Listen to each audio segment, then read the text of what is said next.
Booyah! Welcome to the exciting world of the stock market. It's a wild ride, folks, but with big potential rewards. Think of it like a giant casino, but instead of roulette wheels, you're betting on real companies. Why should you care about the stock market? Because it's where you can grow your money. Forget stuffing it under your mattress. Investing in stocks means owning a piece of amazing companies. These companies are the movers and shakers of the world. They make the products you love, from smartphones to sneakers. And when they do well, guess what? So do you. So buckle up, Buttercup. We're about to take a crash course in Stock Market 101. Get ready to learn the ropes and start building your financial future.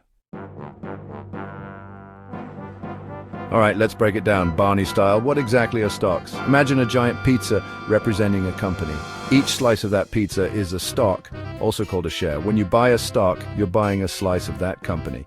You become a part owner, a shareholder.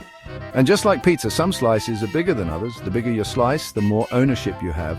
And the more ownership you have, the more you stand to gain or lose when the company's value goes up or down. Think of it like this. You buy a share of Apple. They release the next iPhone and it's a smash hit. The company's value skyrockets and so does your investment. Cha-ching. Now, where do you buy and sell these magical slices of company ownership? On the stock exchange, of course. It's like a giant flea market, but instead of used furniture, they're trading stocks.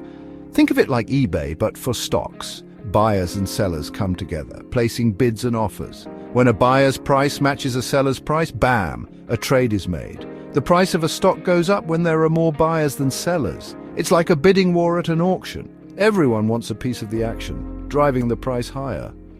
Conversely, the price goes down when there are more sellers than buyers. People are jumping ship, fearing the company might be headed for troubled waters. Supply and demand, baby. Now let's talk about market trends.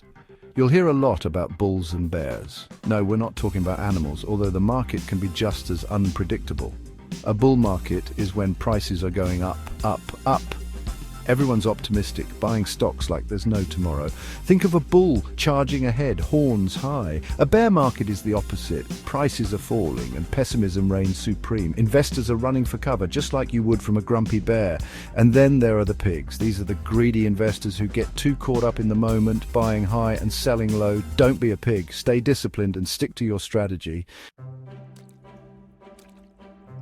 Section 5. Keeping score, understanding stock market indices. So how do we measure the overall health of the stock market? Well, that's where stock market indices come in. Think of them like the Dow Jones Industrial Average or the S&P 500.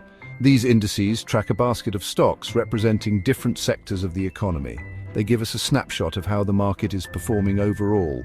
The Dow Jones, for example, tracks 30 large, well-established companies. The S&P 500, on the other hand, tracks 500 of the largest companies in the US. By following these indices, you can get a sense of the market's direction. Are we in a bull market or a bear market? Are investors feeling bullish or bearish? Indices provide valuable clues. Section 6. Dip your toes in. Baby steps for beginner investors. Ready to jump in? Hold your horses.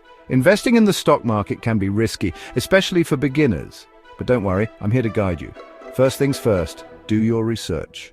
Don't just buy a stock because everyone else is. Understand the company, its financials, and its future prospects. Consider starting with a diversified portfolio. Don't put all your eggs in one basket.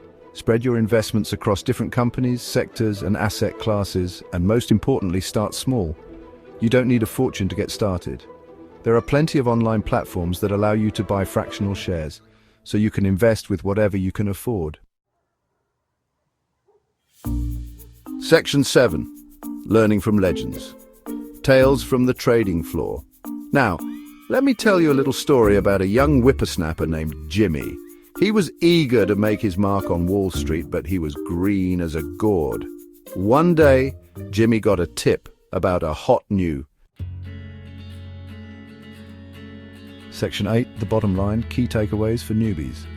All right, rookies, let's recap what we've learned today. The stock market can be a powerful tool for building wealth, but it's not a get-rich-quick scheme. Remember, stocks represent ownership in companies. The stock market is where buyers and sellers come together to trade these shares. Bull markets mean prices are rising while bear markets signal a decline. Indices like the Dow Jones and S&P 500 help us track the market's overall performance. As a beginner, it's crucial to start small, diversify your investments, and do your research. Section 9, go forth and prosper. A final word of encouragement. Congratulations, you made it. You've taken your first steps into the exciting world of the stock market. Remember, knowledge is power, and the more you learn, the more confident you'll become. Don't be afraid to make mistakes. Everyone stumbles along the way. The key is to learn from your mistakes and keep moving forward. Remember, slow and steady wins the race. So go forth and conquer the market with patience, discipline, and a little bit of luck. You'll be well on your way to achieving your financial goals. Booyah!